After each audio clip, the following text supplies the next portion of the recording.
June 21, 2025 ପ୍ରାତଃ ମୁରଲି। ओम शांति। बाप दादा मधुबन। मिठे बच्चे, ବର୍ତ୍ତମାନ ତୁମମାନଙ୍କର ସ୍ମୃତିରେ ଆସିଛି ଯେ ଆମେ 84 ଜନ୍ମର ଚକ୍ର ଶେଷ କରିଛୁ। ଏବେ ଆମେ ନିଜର ଶକ୍ତିଧାମ ଘରକୁ ଫେରିଯିବୁ। ତେବେ ଘରକୁ ଯିବା ପାଇଁ ଆଉ ଅଳ୍ପ ସମୟ ବାକି ଅଛି। ଯେଉଁ ପିଲାମାନଙ୍କର ଘର ଫେରିବାର ସ୍ମୃତି ରହିଛି ସେମାନଙ୍କର ଲକ୍ଷଣ କିପରି ହୋଇଥିବ?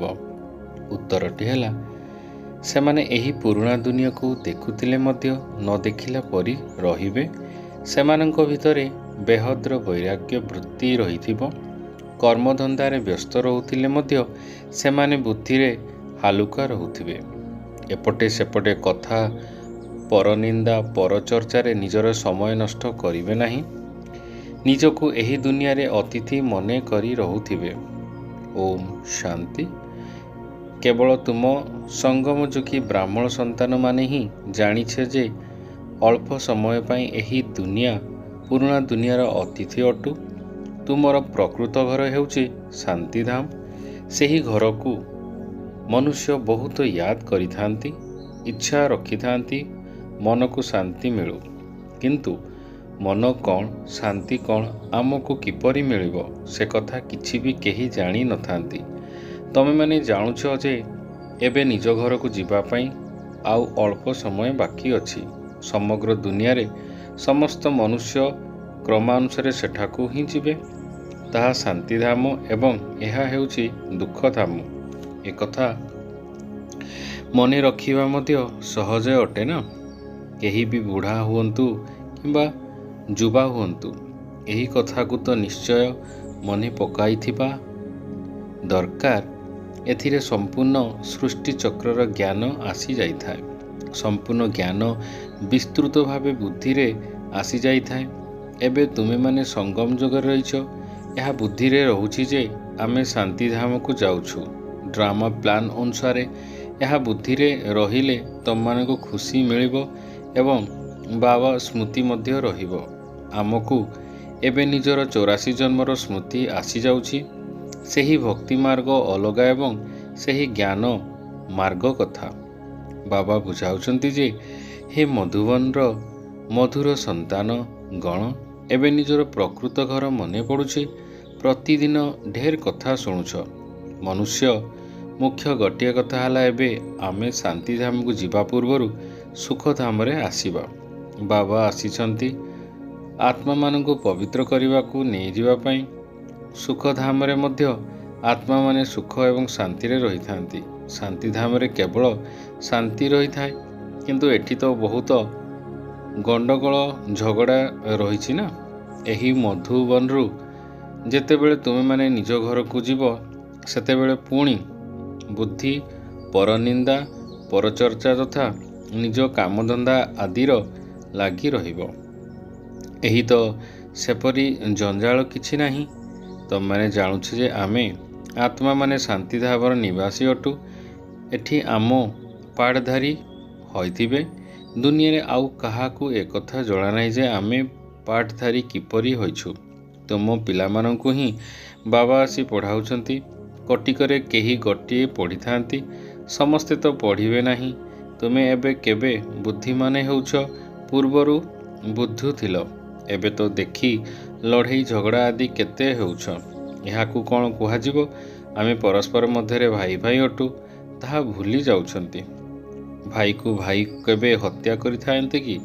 ହଁ, ହତ୍ୟା କେବେ ଯଦି କରନ୍ତି ତାହା କେବଳ ସମ୍ପତ୍ତି ପାଇଁ। ଏବେ ତୁମମାନେ ଜାଣୁଛ ଯେ ଆମେ ସବୁ ଏକ ବାବାଙ୍କର ସନ୍ତାନ, ପରସ୍ପର ଭାଇ ଭାଇ ଅଟୁ। ତମମାନେ ବାସ୍ତବରେ ବୁଝିଛ ଆମେ ଆତ୍ମାମାନଙ୍କୁ ବାବା ଆସି ପଢ଼ାଉଛନ୍ତି।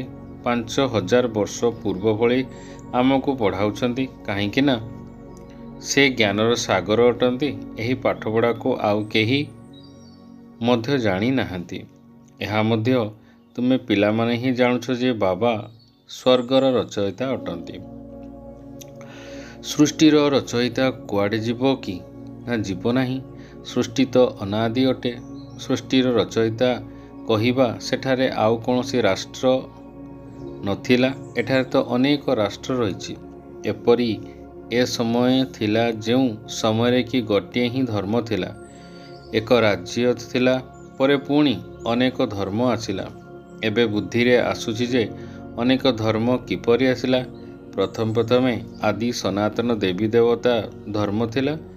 ପ୍ରଥମେ ଏଠାରେ ସନାତନ ଧର୍ମ ଥିବା କହିଥାନ୍ତି, କିନ୍ତୁ ଅର୍ଥ ତ କିଛି ଜାଣି ନାହାନ୍ତି। ତୁମେ ସବୁ ଆଦି ସନାତନ ଦେବୀ ଦେବତା ଧର୍ମର ଅଟ, କେବଳ ପତିତ ହୋଇଯାଉଛ। ସ୍ୱତ ପ୍ରଧାନରୁ ସ୍ୱତ ରଜ ତମ ହୋଇଯାଉଛ। ତମମାନେ ବୁଝୁଛ ଯେ ଆମେ ଆଦି ସନାତନ ଦେବୀ ଦେବତା ଧର୍ମର ଅଟୁ। ଆମେ ବହୁତ ପବିତ୍ର ଥିଲୁ, ଏବେ ପତିତ ହୋଇଯାଉଛୁ। ତମମାନେ ବାବାଙ୍କ ଠାରୁ ପବିତ୍ର ଦୁନିଆରେ ମାଲିକ ହେବାରେ ସମ୍ପତ୍ତି ନେଉଛ। ଏବେ ବୁଝୁଛ ଯେ ଆମେ ପ୍ରଥମେ ପବିତ୍ର ଗୃହସ୍ଥ ଧର୍ମର ଥିଲୁ। ଏବେ ଡ୍ରାମାର ପ୍ଲାନ୍ ଅନୁସାରେ ରାବଣ ରାଜ୍ୟରେ ଆମେ ପତିତ ପ୍ରଭୃତି ମାର୍ଗର ହୋଇଯାଇଛୁ। ତମମାନେ ହିଁ ମୋତେ ଡାକିଥିଲ ଯେ ହେ ପତିତ ପାବନ, ଆମକୁ ଆସି ସୁଖଧାମକୁ ନେଇଯାଅ। ଏସବୁ ଯେପରି କାଲିର କଥା। କାଲି ତୁମ ପବିତ୍ର ଥିଲ, ଆଜି ଅପବିତ୍ର ହୋଇଯାଇଥିବାରୁ ଡାକୁଛ। ଆତ୍ମା ପତିତ ହୋଇଯାଇଛି। ଆତ୍ମା ହିଁ ଡାକିଥାଏ ଯେ ବାବା ଏଠାକୁ ଆସି ଆମକୁ ପୁଣି ଥରେ ପବିତ୍ର କର। ବାବା କହୁଛନ୍ତି ଯେ ବର୍ତ୍ତମାନ ଏହି ଅନ୍ତିମ ଜନ୍ମ ପବିତ୍ର ହୁଅ, ପୁଣି ତୁମେ 21 ଜନ୍ମ ପାଇଁ ବହୁତ ମୁଖ୍ୟ ସୁଖୀ ହୋଇଯାଅ। ବାବା ତ ବହୁତ ଭଲ କଥା ଶୁଣାଉଛନ୍ତି, ଖରାପ ଜିନିଷ ତ୍ୟାଗ କରାଇ ଯାଉଛନ୍ତି। କେତେ ସହଜ କଥା। ଏହି ରୋଜଗାର ବହୁତ ଶ୍ରେଷ୍ଠ ଅଟେ। ତୁମେ ପିଲାମାନଙ୍କର ବୁଦ୍ଧିରେ ରହୁଛି ଯେ ଶିବ ବାବା ଆସୁଛନ୍ତି, ଏହିପରି ପ୍ରତି 5000 ବର୍ଷ ପରେ ଆସିଥାନ୍ତି। ପୁରୁଣା ଦୁନିଆରୁ ନୂଆ ଦୁନିଆ, କଳିଯୁଗରୁ ଆୟୁ ବହୁତ ଲମ୍ବା କରିଦେଉଛନ୍ତି। ଏହା ସବୁ ଡ୍ରାମାର ନିର୍ଦ୍ଧାର୍ଯ୍ୟ ହୋଇଛି। ଏବେ ତୁମେ ସନ୍ତାନମାନେ ପାପରୁ ମୁକ୍ତ ହେବାର ପୁରୁଷାର୍ଥ କରୁଛ। ତୁମର ଧ୍ୟାନ ରହିବା ଦରକାର ଯେ ଆଉ କୌଣସି ପାପ ଆମ ଦ୍ୱାରା ନ ହୋଇଯାଉ। ଦେହ ଅଭିମାନରେ ଆସିଲେ ହିଁ ପୁଣି ଅନ୍ୟ ସବୁ ବିକାର ଆସିଥାଏ, ଯାହାଦ୍ୱାରା ପାପ ହୋଇଥାଏ। ଏଥିପାଇଁ ବିକାର ରୂପୀ ଭୂତମାନଙ୍କୁ ବାହାର କରିବାକୁ ପଡ଼ିବ। ଏହି ଦୁନିଆରେ କୌଣସି ବସ୍ତୁରେ ମୋହ ନ ରହୁ। ଏହି ପୁରୁଣା ଦୁନିଆରୁ ବୈରାଗ୍ୟ ହେଉ। ଯଦିଓ ସବୁକିଛି ଦେଖୁଛ, ପୁରୁଣା ଘରେ ରହୁଛ, ପରନ୍ତୁ ବୁଦ୍ଧି ନୂଆ ବୁଦ୍ଧିରେ ଲାଗି ରହିଛି। ତେବେ ନୂଆ ଘରକୁ ଯିବା, ତେବେ ନୂଆକୁ ହିଁ ଦେଖିବା। ଯେପର୍ଯ୍ୟନ୍ତ ଏହି ପୁରୁଣା ଘର ସମାପ୍ତ ନ ହୋଇଛି, ସେ ପର୍ଯ୍ୟନ୍ତ ଆଖିରେ ପୁରୁଣା ଦୁନିଆକୁ ଦେଖିଲେ ମଧ୍ୟ ନୂଆ ଦୁନିଆର ମନେ ପଡ଼ିଯାଉଥିବ। କୌଣସି ବି ଏପରି କାମ କର ନାହିଁ ଯାହାଦ୍ୱାରା ପୁଣି ପଶ୍ଚାତାପ କରିବାକୁ ପଡ଼ିବ। ଆଜି ଅମୁକ ଦୁଃଖ ଦେଲି, ଏହି ପାପ କଲି। ବାବାଙ୍କୁ ପଚାରି ପାରିବା ଯେ ବାବା ଏହା ପାପ ଅଟେ? କ'ଣ ପାଇଁ ଅଣବିଶ୍ୱାସୀ ବା ଅଣନିଶ୍ୱାସୀ ହେବା? ନିଜର ଦ୍ୱନ୍ଦ୍ୱ ବିଷୟରେ ପଚାରିବା ନାହିଁ ତ ଅଣନିଶ୍ୱାସୀ ହୋଇଯିବା। ବାବାଙ୍କୁ ପଚାରିବା ତ ବାବା ଜଲ୍ଦି ହାଲୁକା କରିଦେବେ। ତୁମେମାନେ ବହୁତ ବିକର୍ମ ବୋଝରେ ଭରି ହୋଇଯାଉଛ। ପାପର ବୋଝ ବହୁତ ଭାରି ଅଟେ। 21 ଜନ୍ମ ପାଇଁ ପାପ ମୁଣ୍ଡ ମୁକ୍ତ ହୋଇ ହାଲୁକା ହୋଇଯିବ। ଜନ୍ମ ଜନ୍ମାନ୍ତରର ପାପ ବୋଝମୁକ୍ତ ହୋଇ ଉପରେ ରହିଛି। ଯେତେ ଯେତେ ୟାଦରେ ରହିବ, ସେତିକି ହାଲୁକା ହୋଇ ଚାଲିବ। ବାହାରି ଚାଲିବା ଏବଂ ସୁଖୀ ରହିବା। ସତ୍ୟଯୁଗରେ ତୁମେ ବହୁତ ଖୁସିରେ ଥିଲ, ପୁଣି ଖୁସି କମ୍ ହୋଇ ତୁମର ସମ୍ପୂର୍ଣ୍ଣ ଖୁସି ହଜିଗଲା। ସତ୍ୟ ଯୁଗରୁ ନେଇ କଳିଯୁଗ ପର୍ଯ୍ୟନ୍ତ ଏହି ଯାତ୍ରାରେ 5000 ବର୍ଷ ରହିଛି। ସ୍ୱର୍ଗରୁ ନର୍କକୁ ଆସିବାର ଯାତ୍ରା। ଏବେ ଜଣାପଡ଼ିଲା ଯେ ଆମେ ସ୍ୱର୍ଗରୁ ନର୍କକୁ କିପରି ଆସିଲୁ। ଏବେ ପୁଣି ତୁମେ ନର୍କରୁ ସ୍ୱର୍ଗ ଆଡ଼କୁ ଯାଉଛ। ଏହା 1 ସେକେଣ୍ଡରେ ଜୀବନ ମୁକ୍ତି। ବାବାଙ୍କୁ ମଧ୍ୟ ଜାଣିଛ। ଯେହେତୁ ବାବା ଆସୁଛନ୍ତି, ତେବେ ନିଶ୍ଚିତ ଆମକୁ ପୂର୍ବରୁ ସ୍ୱର୍ଗ ନେଇଯିବା ପାଇଁ ଗୋଟିଏ ଜନ୍ମ ହେଲା, ଅର୍ଥାତ୍ ପିତାଙ୍କ ସମ୍ପତ୍ତିର ମାଲିକ ହୋଇଗଲା। ବାବାଙ୍କର ହୋଇଛୁ, ତେଣୁ ନିଶା ଚଢ଼ିବା ଦରକାର ଯେ ନିଶା ଖସିବା କ'ଣ ଉଚିତ କି? ତମମାନେ ତ ବଡ଼ ହୋଇଗଲଣି। ବେହଦ ବାବାଙ୍କର ସନ୍ତାନ ହୋଇଛ, ତେଣୁ ବେହଦର ରାଜଧାନୀ ଉପରେ ତମମାନଙ୍କର ହକ୍ ରହିଛି। ସେଥିପାଇଁ ଗାୟନ ମଧ୍ୟ ରହିଛି। ଅତୀନ୍ଦ୍ରିୟ ସୁଖ ବିଷୟରେ ଜାଣିବାର ଅତୀତ ଗୋପୀ ବଲ୍ଲଭଙ୍କର ଗପ ଗୋପୀମାନଙ୍କୁ ପଚାରି ବୁଝ। ବଲ୍ଲଭ ବାବା ଅଟନ୍ତି ନା ତାଙ୍କୁ ପଚାର। କ୍ରମାନୁଯାୟୀ ପୁରୁଷାର୍ଥ ଅନୁସାରେ ହିଁ ଖୁସିର ପାରଦ ଉପରକୁ ଚଢ଼ିବ। କେହି ତ ଜଲ୍ଦି ନିଜ ଭଳି ଅନ୍ୟମାନଙ୍କୁ ତିଆରି କରି ଦେଉଥାନ୍ତି। ପିଲାମାନଙ୍କର କାମ ହିଁ ଏହା ଅଟେ ଯେ ସବୁ କିଛି ଝୁଲାଇ ନିଜର ରାଜଧାନୀକୁ ଅନ୍ୟମାନଙ୍କୁ ମନେ ପକାଇ ଦେବା। ତମମାନେ ତ ସ୍ୱର୍ଗର ମାଲିକ ଥିଲ। ଏବେ ଏହା କଳିଯୁଗ ପୁରୁଣା ଦୁନିଆ ଅଟେ, ପୁଣି ନୂଆ ଦୁନିଆ ହେବ। ଏହା ତୁମ ପିଲାମାନଙ୍କ ବୁଦ୍ଧିରେ ଅଛି ଯେ ପ୍ରତି 5000 ବର୍ଷ ପରେ ବାବା ଭାରତକୁ ହିଁ ଆସିଥାନ୍ତି। ତେଣୁ ତାଙ୍କର ଜୟନ୍ତୀ ଭାରତରେ ପାଳନ କରନ୍ତି। ତମମାନେ ଜାଣୁଛ ଯେ ବାବା ଆସି ଆମକୁ ରାଜଧାନୀ ଦେଇ ଯାଉଛନ୍ତି। ତେଣୁ ସେମାନେ ତାଙ୍କୁ ୟାଦ କରିବାର ଆବଶ୍ୟକତା ହିଁ ରହିଛି ବା ରହିନଥାଏ। ପୁଣି ଯେବେ ଭକ୍ତି ଆରମ୍ଭ ହୋଇଥାଏ ସେତେବେଳେ ସ୍ମରଣ କରିଥାନ୍ତି ଆତ୍ମା ହିଁ ଖୁସିର ଖୋରାକ ଖାଉଛି। ତେଣୁ ପୁନର୍ବାର ୟାଦ କରୁଛି ଯେ ବାବା ପୁଣି ଆସି ଆମକୁ ଶାନ୍ତିଧାମ ସୁଖଧାମକୁ ନେଇଯାଉ। ଏବେ ତୁମେ ପିଲାମାନେ ବୁଝୁଛ ଯେ ଆମର ପିତା ଅଟନ୍ତି, ଟିଚର ମଧ୍ୟ ଅଟନ୍ତି, ଗୁରୁ ମଧ୍ୟ ଅଟନ୍ତି। ସୃଷ୍ଟିର ଆଦି ମଧ୍ୟ ଅନ୍ତର 84 ଜନ୍ମର ଜ୍ଞାନ ତୁମମାନଙ୍କର ବୁଦ୍ଧିରେ ରହିଛି। ଅନେକ କଥା 84 ଜନ୍ମ ନେଇଛ। ଚକ୍ରର ସ୍ମୃତି ରହିଛି। ସ୍ୱଦର୍ଶନ ଚକ୍ର ଘଡ଼ି ଘଡ଼ି ୟାଦ ଆସିବା ଦରକାର। ଏହା ହିଁ ମନ ମନାଭାବ ଅଟେ। ଯେତେ ବାବାଙ୍କୁ ୟାଦ କରିବ ସେତେ ପାପ ଭସ୍ମ ହେବ। ତମମାନେ ଯେବେ କର୍ମାତୀତ ଅବସ୍ଥାରେ ନିକଟରେ ପହଞ୍ଚିଯିବ ସେତେବେଳେ ତୁମ ଦ୍ୱାରା କୌଣସି ବିକର୍ମ ହେବ ନାହିଁ। ଏବେ କିଛି କିଛି ବିକର୍ମ ହୋଇଯାଉଛି। ସମ୍ପୂର୍ଣ୍ଣ କର୍ମାତୀତ ଅବସ୍ଥା ତ ଏବେ ହୋଇନାହିଁ। ଏହି ବ୍ରହ୍ମ ବାବା ମଧ୍ୟ ତୁମ ସାଥିରେ ଛାତ୍ର ଅଟନ୍ତି, ଶିକ୍ଷକ ଶିବବାବ ଅଟନ୍ତି। ଯଦିଓ ବ୍ରହ୍ମାଙ୍କ ଭିତରେ ପ୍ରବେଶ କରିଥାନ୍ତି କିନ୍ତୁ ଇଏ ମଧ୍ୟ ଛାତ୍ର ହିଁ ଅଟନ୍ତି। ଏହା ହେଉଛି ନୂଆ ନୂଆ କଥା। ଏବେ କେବଳ ତୁମେ ବାବାଙ୍କୁ ଏବଂ ସୃଷ୍ଟି ଚକ୍ର ୟାଦ କର। ତାହା ହେଉଛି ଭକ୍ତି ମାର୍ଗ। ଏହା ହେଉଛି ଜ୍ଞାନ ମାର୍ଗ। ରାତି ଦିନର ଫରକ ରହିଛି। ସେଠାରେ କେତେ ଝାଞ୍ଜି ଘଣ୍ଟା ଆଦି ବଢ଼ାଉଛନ୍ତି। ଏଟା କେବଳ ୟାଦରେ ରହିବାର କଥା। ଆତ୍ମା ତ ଅମର, ଅକାଳ ସିଂହାସନ ମଧ୍ୟ ରହିଛି। ଏପରି ନୁହେଁ ଯେ ଅକାଳ ମୂର୍ତ୍ତ କେବଳ ବାବା ହିଁ ଅଟନ୍ତି। ତମେମାନେ ମଧ୍ୟ ଅକାଳ ମୂର୍ତ୍ତ ଅଟ। ଅକାଳ ମୂର୍ତ୍ତ ଆତ୍ମାର ଏହି ଭ୍ରୁକୁଟି ସିଂହାସନ ଅଟେ। ନିଶ୍ଚିତ ଭ୍ରୁକୁଟିରେ ହିଁ ବସିବ, ଆଉ କ'ଣ ପେଟରେ ଆସି ରହିବ? ଏବେ ତୁମମାନେ ଜାଣୁଛ ଯେ ଆମେ ଅକାଳ ମୂର୍ତ୍ତ ଆତ୍ମାର ସିଂହାସନ କେଉଁଠି ଅଛି। ଏହି ଭ୍ରୁକୁଟିର ମଧ୍ୟ ଭାଗରେ ଆତ୍ମାର ସିଂହାସନ ରହିଛି। ପଞ୍ଜାବର ଅମୃତରେ ମଧ୍ୟ ଅକାଳ କ୍ଷତ ଅଛି ନା, କିନ୍ତୁ ତାର ଅର୍ଥ କିଛି ବି ବୁଝୁନାହାନ୍ତି। ତାର ମହିମା ମଧ୍ୟ ଗାୟନ କରିଥାନ୍ତି ଯେ ଅକାଳ ମୂର୍ତ୍ତ ସେମାନଙ୍କର ଅକାଳ କ୍ଷତ ବିଷୟରେ ତାକୁ ବି ଜଣା ନାହିଁ। ଏବେ ତୁମମାନଙ୍କୁ ଜଣାପଡ଼ିଲା ଯେ ପ୍ରକୃତ ସିଂହାସନ ତ ଏହି ଭ୍ରୁକୁଟି ଅଟେ। ଏହା ଯାହା ଉପରେ ବସିବା ଶୁଣାଯାଉଛି। ତେଣୁ ଆତ୍ମା ଅବିନାଶୀ ଅଟେ, ଶରୀର ବିନାଶୀ ଅଟେ। ଆତ୍ମାର ଏହା ଅକାଳ ସିଂହାସନ ଅଟେ। ଏହି ଅକାଳ କ୍ଷତ ସର୍ବଦା ରହିଥାଏ।